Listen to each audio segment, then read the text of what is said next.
Dessa sua última fala sobre a reforma trabalhista, o Zé de Alencar, da CAC, pergunta o seguinte: a questão do acordado sobre o legislado, se a gente não corre o risco do ativismo ideológico na justiça trabalhista tentar neutralizar a decisão do Supremo?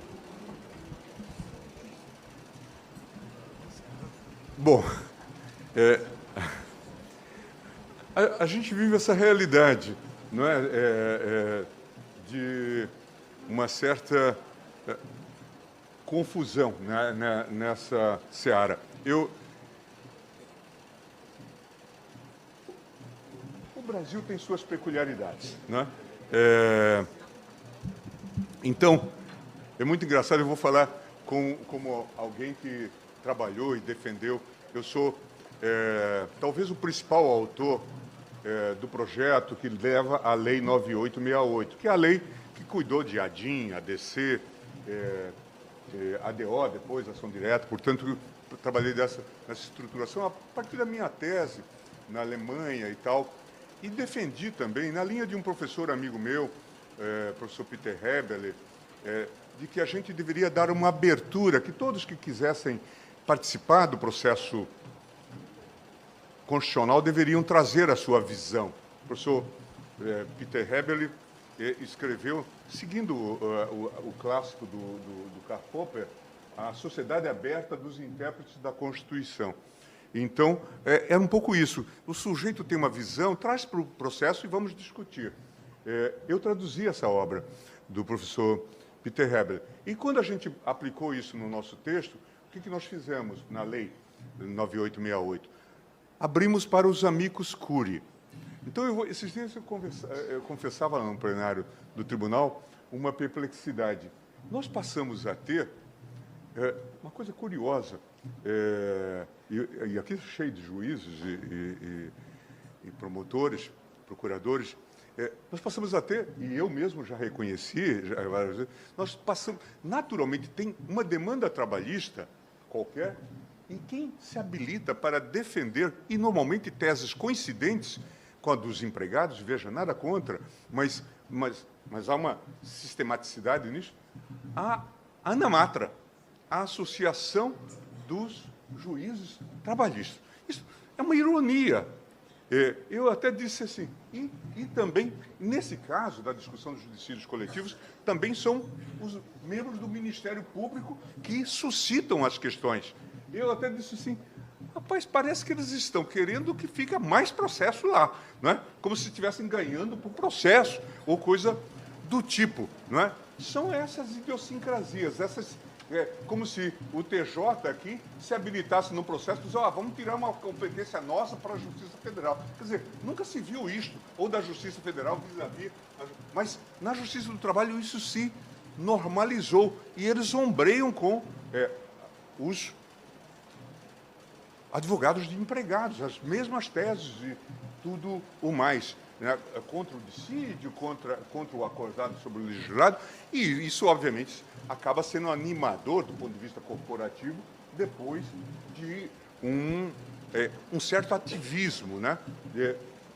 De uma perda, obviamente, de parcialidade. Mas eu tenho a impressão que o placar no Supremo foi tão claro que acho que vai pacificar. E certamente isto envolve também, e aí, obviamente, que todos os senhores têm que ter participação, tem que se fazer um olhar sobre a composição dos tribunais. Tem que se olhar isto. Porque, obviamente, que, do contrário, nesse nosso modelo de cooptação, você gera uma maioria no tribunal que coopta iguais. Então, isso precisa ser olhado, não é? Do contrário, nós temos um travamento. Eu tenho esperança de que essa temática esteja clarificada, pacificada agora. Acho que o tribunal deu um sinal, mas é preciso estar atento e discutir, mostrar quanto isso representa uma trava. Nós, de fato, sonhamos, é muito curioso isso.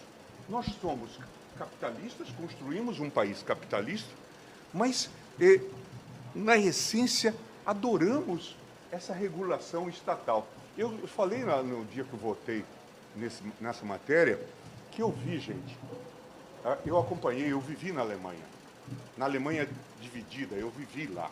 Visitava a Alemanha Oriental e era chocante ver a diferença. Passava a fronteira e você via pobreza de um lado e riqueza de outro. E certa feita eu vi um documentário. Na Alemanha Oriental, todos sabem, se fabricava um carro de modelo Fiat, chamado Trabant. É uma caixa de fósforo com uma coisinha em cima, assim. As pessoas... ganhou o prêmio da Der Spiegel do carro do ano porque foi usado para fugir. As pessoas saíram de lá e tal. Mas fabricavam poucos carros. Atendiam a nomenclatura, aquela coisa toda, um pouco de corrupção, então, para o sujeito ter acesso a um carro. Um carro de péssima estirpe, de baixa qualidade, mas era o que se tinha na Alemanha Oriental. Mas como que se fabricava esse carro? Por mais que eles tivessem era uma mão de obra razoável, especializada, eles fabricavam... na Alemanha Oriental tinha a regra do pleno emprego. Tem que dar emprego para todo mundo. Era um direito fundamental básico. Como que se dá emprego? Não tendo tecnologia. Tanto quanto possível, suprimindo a tecnologia. Então, o sujeito levava, nessa fábrica do Trabant, uma peça,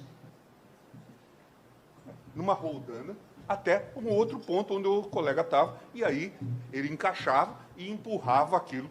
Claro que, no final, produziam-se poucos Trabantes. Bom, o resultado desse tipo de política é que a Alemanha Oriental fechou. Literalmente quebrou. Então, é preciso traduzir isso para as pessoas. É preciso dizer.